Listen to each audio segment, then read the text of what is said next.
amasezerano twagiranye na Papa Cyangwe sound niwe wumvikanye n'uyimuha. Yego. Niba yaragiranye ikibazo n'uwo bumvikanye kuko mu masezerano biri clear ntabwo ari twe twagombaga kumuha sound. Ibyo arabizi. Yego. Niba yumvikanye n'umuntu ko agomba kumwishyura ntamwishyure cyangwa se akaba atari yabona amafaranga, kumvikana kwabo cyangwa mu gihe bari kugirana ibiganiro bashaka inzira yakemura ikibazo ntabwo ari ugufungwa. Yego.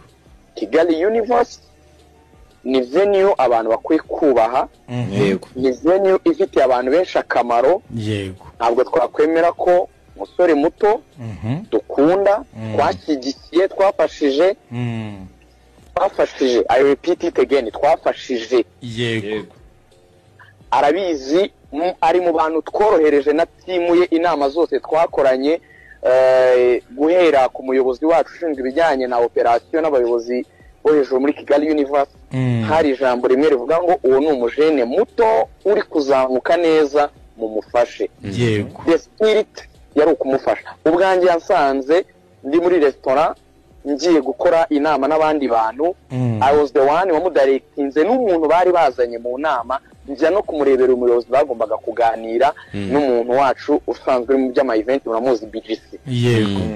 Kwara mufashije mu buryo bwose umuntu yafashamo umuhanzi.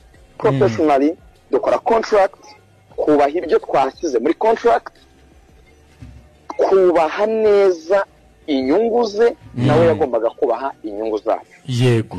Here is a thing, ngira ngo mwumve neza Clement na turi kukumva cyane. Yego. Iyo ukoze igitaramo return ntibe ko wabonye amafaranga menshi mu gitaramo. Yego. Investment ikaba ingana n'ibyacurujwe. Yego.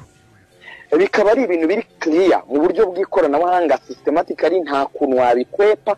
You can come ukavuga ngo munyereke ibyinjiye. Yego. Amatike ntayagurishijwe mu buryo bwa fraude. Uburyo bwari buhari bwo kugurisha amatike arabuzi, yaza akabureba. Yego.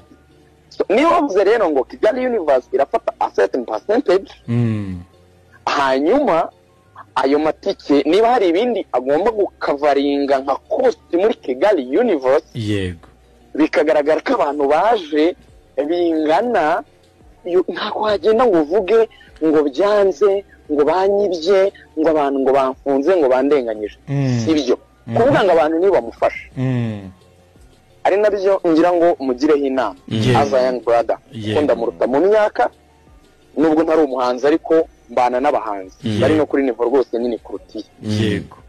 The best way to communicate, ntuzigere na rimwe ugenda ngo ufate a brand ngo ujye kuyisiga icyasha, kuko izindi zizashaka gukorana nawe zizakweshoninga your professional approach bijyanye n'uburyo usobanuramo ibintu byawe. Okay.